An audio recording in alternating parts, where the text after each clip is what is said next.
Cierra los ojos un segundo. Ahora ábrelos y mira a tu alrededor. Estás en el corazón de lo que hoy llamamos Amazonia. Esperarías una selva interminable, un muro de árboles, humedad, insectos, vida brotando por cada rincón. Pero eso no es lo que ves. No hay raíces, no hay hojas, no hay verde, solo agua. Un mar inmenso, oscuro, silencioso. Un océano interior que se extiende hasta donde alcanza la vista. El horizonte no ofrece refugio. No hay tierra firme. No hay dónde huir. Durante unos segundos, todo parece en calma. Demasiada calma. Y entonces, algo se mueve bajo la superficie. El agua empieza a temblar. El barro del fondo se remueve. Y sin previo aviso, emerge la pesadilla. Una criatura colosal rompe el espejo del agua con una violencia brutal. Un cocodrilo gigantesco, descomunal, más largo que un autobús, más pesado que cualquier cosa que tu mente pueda procesar con facilidad. Sus mandíbulas se cierran alrededor de una tortuga del tamaño de un coche. No hay lucha, no hay escapatoria. En cuestión de segundos, la arrastra hacia las profundidades, como si fuera nada. El agua vuelve a cerrarse sobre sí misma. Solo quedan ondas y silencio de muerte. ¿Te parece una escena exagerada? ¿Un truco de cine? ¿Una historia inventada para asustar? Porque no lo es. Esto fue real. Esto fue la Amazonia, hace millones de años. Y antes de continuar, piénsalo bien. Si este es solo el principio, ¿te atreves a seguir hasta el final? Dinos desde qué rincón del mundo nos estás viendo. Nos encanta saber lo lejos que podemos llegar con nuestros vídeos. Empecemos. Cuando la Amazonia era un mar. Para comprender este mundo desaparecido, tenemos que retroceder a una época tan remota que cuesta imaginarla.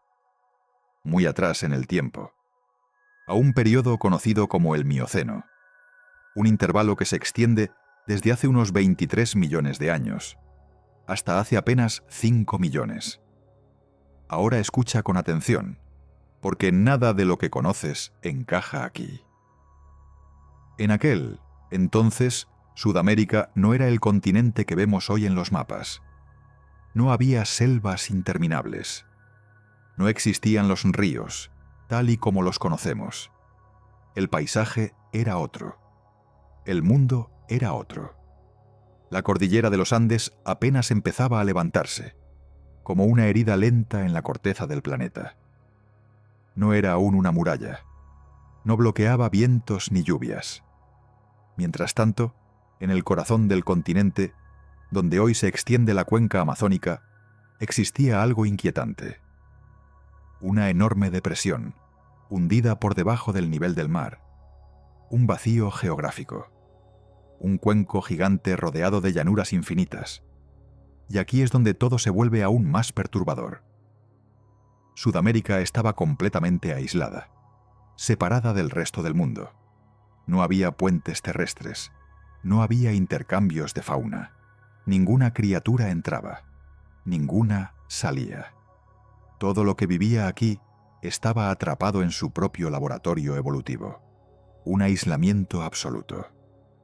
Durante millones de años, la vida tuvo que adaptarse sola, sin competencia externa, sin reglas impuestas desde fuera. Y cuando eso ocurre, la naturaleza no crea versiones suaves, crea extremos. En ese encierro prolongado, el planeta llevó a cabo uno de los experimentos más extraordinarios y más aterradores de su historia. Un sistema colosal de humedales conocido como Pebas. El nombre proviene de una región del actual Perú, donde los geólogos encontraron algo que no encajaba. Capas y capas de sedimentos repletos de fósiles de agua dulce en lugares donde, en teoría, no deberían existir. La conclusión fue inquietante. Durante millones de años, gran parte de la Amazonia occidental no fue selva, no fue bosque, fue agua. Una red gigantesca de lagos, pantanos y ríos lentos, turbios, impredecibles. Un mundo acuático que se extendía sin fin, cubriendo más de 1.000.000 de kilómetros cuadrados. Para que te hagas una idea, casi el tamaño de Egipto. Ahora detente un segundo y piensa en esto. Un territorio tan vasto, tan cerrado, tan antiguo, dominado por agua estancada y vida aislada. ¿Qué tipo de criaturas crees que nacen en un lugar así? ¿Qué clase de depredadores prosperan cuando no hay escape? Porque Pebas no fue solo un paisaje. Fue una incubadora de monstruos. Y lo que estaba a punto de emerger de esas aguas no se parecía a nada que exista hoy. La existencia de Pebas no fue un accidente. Fue la consecuencia directa de una fuerza imparable que estaba cambiando el continente desde sus entrañas. El lento pero constante levantamiento de la cordillera de los Andes. Mientras las placas tectónicas chocaban una y otra vez, la cordillera crecía, milímetro a milímetro, siglo tras siglo. Y con cada elevación algo crucial empezaba a ocurrir. Antiguos ríos que durante millones de años habían fluido libremente hacia el Océano Pacífico quedaban bloqueados. El agua ya no podía escapar. Así que se acumuló, primero lentamente, luego de forma imparable, hasta que el corazón del continente comenzó a llenarse, transformándose en un inmenso reservorio interior. Un mar atrapado en tierra firme. Pero no imagines un lago tranquilo. Pebas no era simple. Pebas era un laberinto. Canales que serpenteaban sin lógica.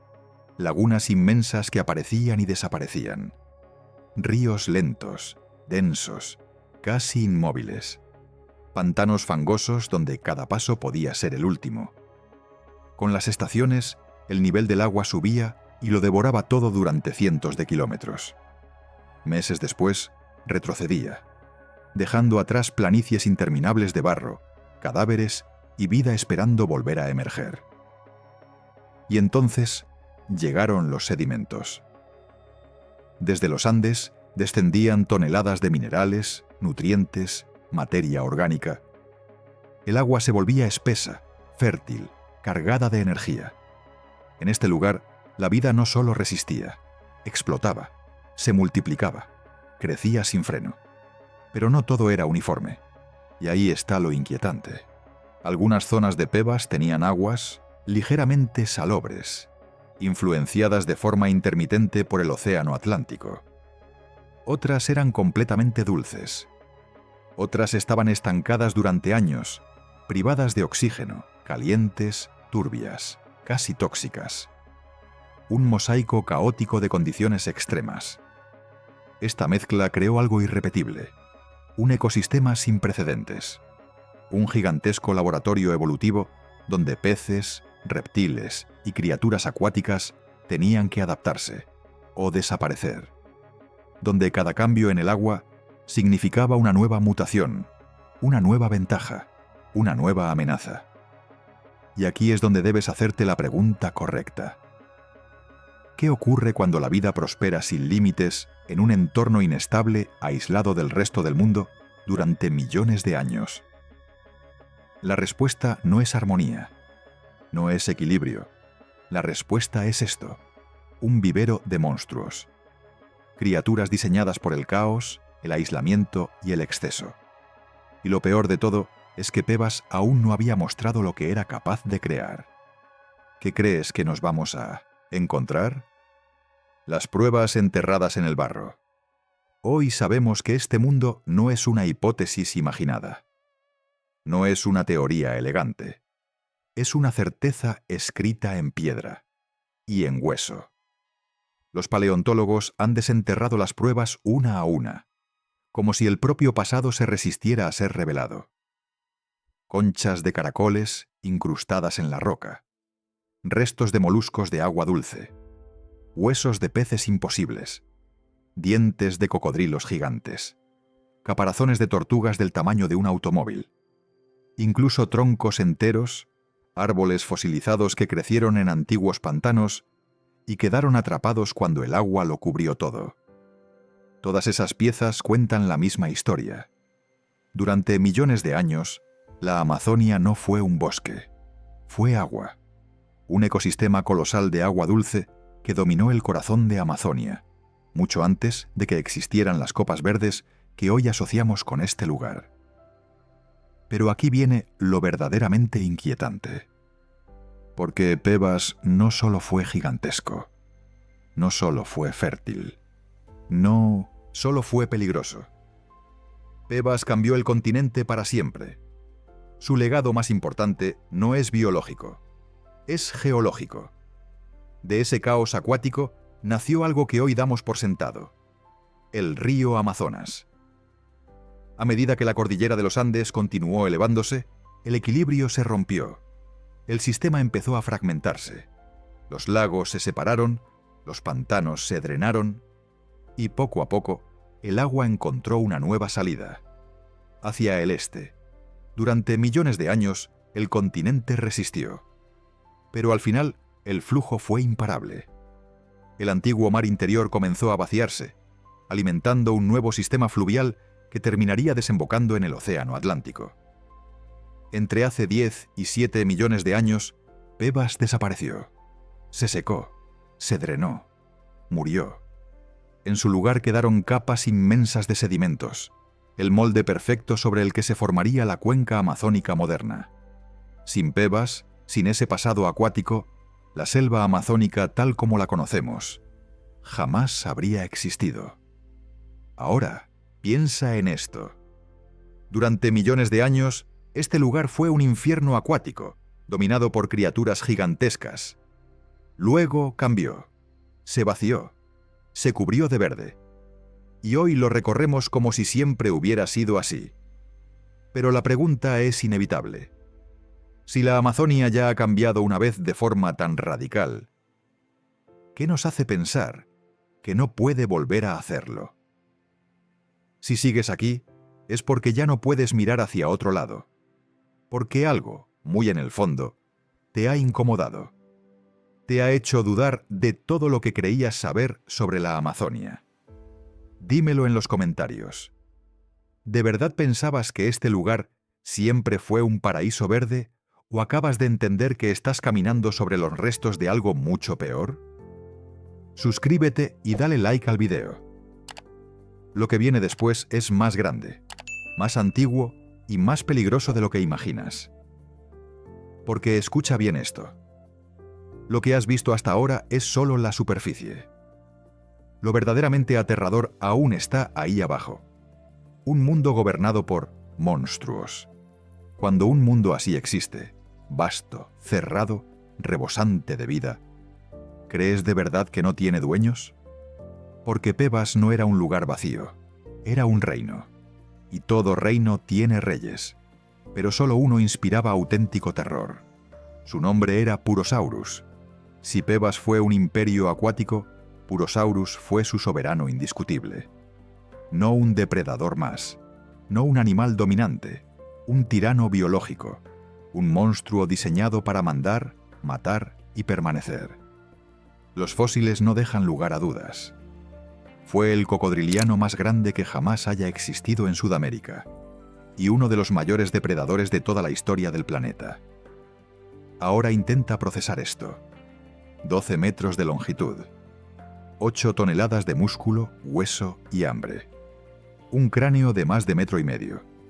Casi la altura de un ser humano adulto, pero lleno de dientes. Dime, ¿qué se supone que puede enfrentarse a algo así? La respuesta es simple. Nada. No tenía rivales, no tenía competencia. Pebas entero era su territorio. Cazaba tortugas gigantes como si fueran presas fáciles. Devoraba peces colosales. Arrastraba mamíferos enteros desde la orilla hasta el agua sin esfuerzo alguno. Y su mordida. Su mordida era una sentencia, más poderosa que la de cualquier cocodrilo actual. Tan brutal que rivalizaba incluso con la de los grandes dinosaurios carnívoros. Un solo cierre de sus mandíbulas podía pulverizar el caparazón de una tortuga, como si fuera papel mojado. Pero aquí viene lo peor. Purosaurus no perseguía. Purosaurus esperaba, enterrado bajo el lodo, invisible, con solo los ojos y las fosas nasales rompiendo la superficie del agua. Silencio absoluto. Y cuando la presa cometía el error de acercarse, el ataque era instantáneo, explosivo, imparable. Ni aviso, ni huida, ni segunda oportunidad. Era la definición perfecta del terror silencioso.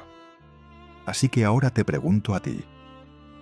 Si estuvieras de pie en la orilla de Pebas mirando unas aguas tranquilas, inmóviles, ¿cómo sabrías que no estaba justo debajo de ti?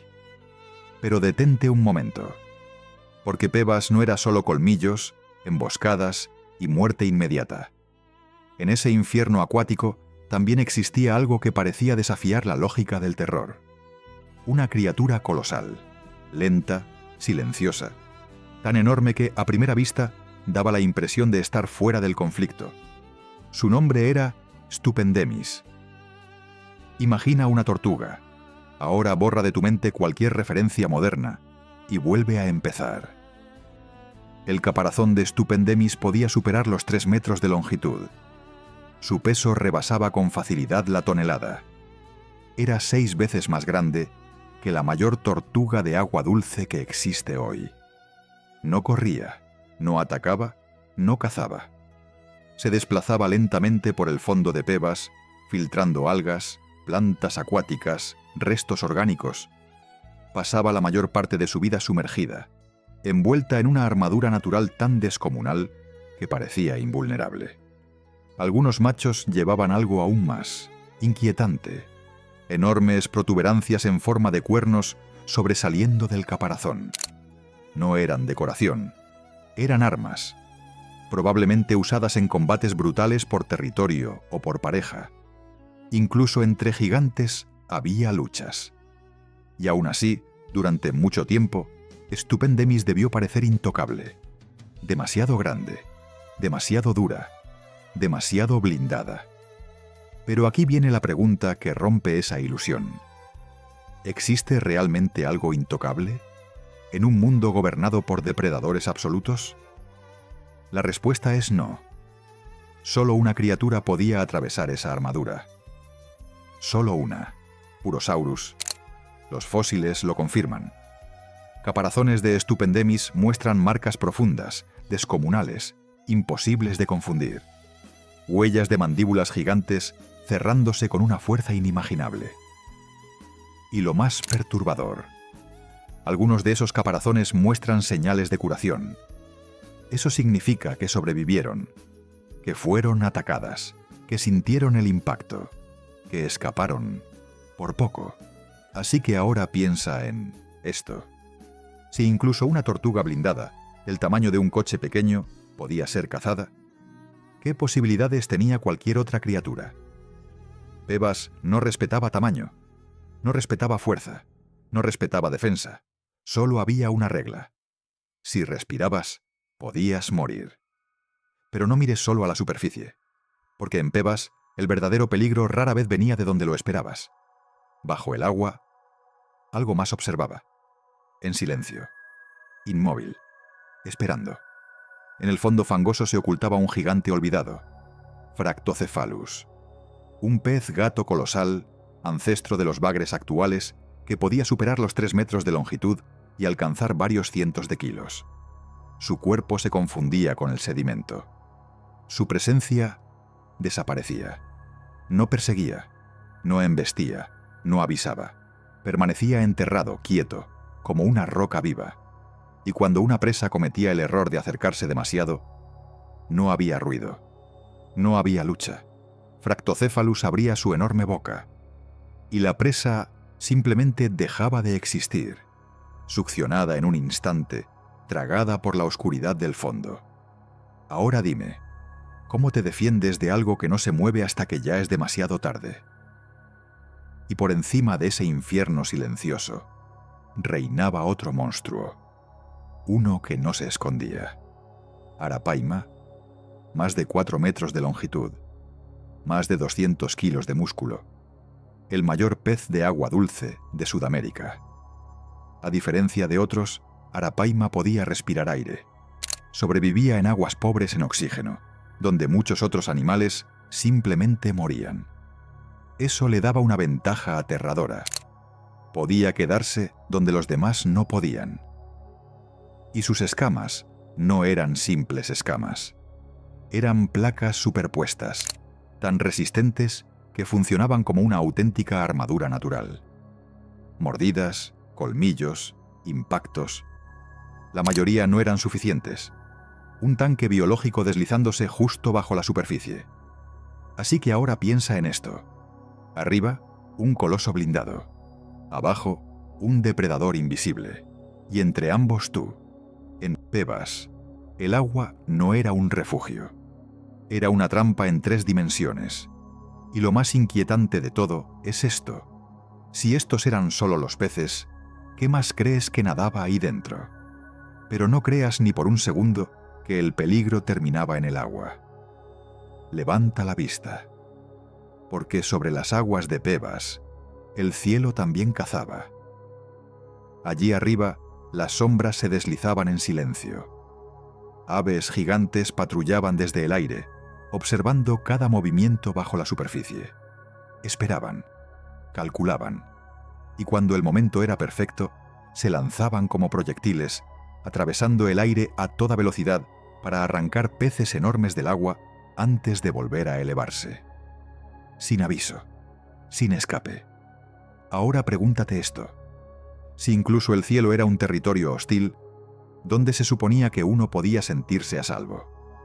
Y entre todas esas criaturas aladas, hay una que resulta especialmente inquietante, porque no pertenece solo al pasado, aún está aquí. Su nombre es el Huatzin, un ave extraña, incómoda de mirar, casi fuera de lugar incluso hoy. Su sistema digestivo es único, más parecido al de un reptil que al de un ave moderna.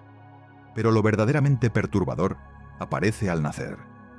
Sus crías emergen con garras en las alas, garras reales. Un rasgo que no debería existir. Un eco directo de la era de los dinosaurios. Un recuerdo biológico de un mundo que se negó a desaparecer del todo. El Huatzin no es solo un animal raro, es una reliquia viviente.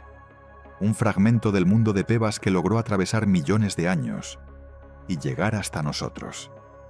Así que ahora piensa en esto. Si una criatura así ha sobrevivido hasta hoy, y cuando ese lago cubría millones de kilómetros, algo inquietante ocurrió con la tierra firme. No desapareció, se fragmentó.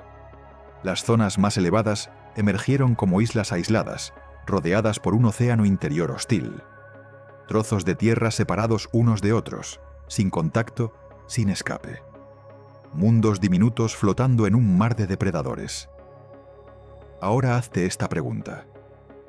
¿Qué ocurre cuando la vida queda atrapada en islas durante miles y miles de años? En esas copas de los árboles, lejos del agua y de las mandíbulas que aguardaban debajo, evolucionaron antiguos primates. Pequeños monos ágiles, nerviosos, siempre alerta. Vivían arriba, porque abajo significaba muerte. Pero no estaban solos. En esas mismas islas aparecieron los primeros perezosos gigantes, roedores colosales, mamíferos extraños, deformes, irrepetibles, criaturas que no se parecían a nada que camine hoy sobre la Tierra. Cada isla era una trampa, y al mismo tiempo un experimento, un laboratorio evolutivo, aislado, donde la naturaleza probaba combinaciones nuevas sin piedad, donde sobrevivir significaba cambiar o extinguirse. Un mundo fragmentado, inestable, fascinante y sobre todo peligroso, porque en Pebas incluso la tierra firme era provisional, y en cualquier momento el agua podía reclamarla de nuevo. Pero escucha bien esto, porque ningún imperio, por grande que sea, sobrevive al tiempo. Pebas no fue la excepción. Hace entre 10 y 7 millones de años, la misma fuerza que le dio vida empezó a firmar su sentencia de muerte. La cordillera de los Andes, que durante millones de años había atrapado el agua en el corazón del continente, siguió elevándose, hasta cambiarlo todo. El continente se inclinó, y cuando la tierra se inclina, el agua obedece. Poco a poco, ese océano interior encontró una salida. El flujo se reorganizó, la presión aumentó, y finalmente el agua comenzó a escapar hacia el océano Atlántico. El lago no desapareció de golpe. Se desangró. Durante miles de años, Pebas se fue secando lentamente. Los pantanos se fragmentaron. Las lagunas quedaron aisladas. El mundo que había alimentado a gigantes empezó a encogerse. Y ahí llegó el verdadero juicio. Muchos no pudieron adaptarse. Purosaurus desapareció. El soberano absoluto perdió su reino, y con él su lugar en el mundo. Stupendemis se extinguió. Su armadura ya no bastaba en un entorno que cambiaba demasiado rápido. Otros sobrevivieron, pero a un precio. Se redujeron, se transformaron, se volvieron más pequeños, más discretos, más invisibles. Porque en la naturaleza, sobrevivir no siempre significa vencer. A veces significa rendirse y cambiar. Y de ese barro abandonado, de esos sedimentos cargados de vida y muerte, ocurrió algo inesperado. Nació la selva. Donde antes había agua estancada, surgieron raíces. Donde antes reinaban monstruos, apareció un mar de árboles. Y a través de ese nuevo mundo, comenzó a fluir algo que hoy parece eterno, pero que es hijo directo de la destrucción de Pebas: el río Amazonas. Así que ahora dime, si este lugar ya fue un océano, si ya vio caer a sus dioses, ¿qué te hace pensar que este es su estado final? Hoy, cuando observas el Amazonas serpenteando lentamente entre un océano verde que parece no tener fin, es casi imposible aceptar la verdad. Que todo esto fue, una vez, el fondo de un lago gigantesco. Un mundo sumergido. Un reino gobernado por monstruos. Pero escucha bien. Nada de eso se fue del todo. Cada grano de sedimento bajo el agua. Cada pez que rompe la superficie. Cada ave que cruza el cielo al amanecer. Arrastra todavía el eco de Pebas. La tierra cambia. Los reyes caen. Los imperios se hunden. La vida continúa. Y ahora quiero que te hagas una última pregunta, la más incómoda de todas. Si el pasado sigue ahí, bajo nuestros pies, ¿qué nos hace pensar que no puede volver a despertar? Porque el pasado nunca desaparece. Nunca. Solo espera, enterrado. Silencio. Esperando a ser contado otra vez. Si esta historia te ha atrapado, dale like y suscríbete. Y acompáñame a seguir desenterrando los secretos ocultos de nuestro planeta. Nos vemos en la próxima aventura, recordando el mundo que perdimos.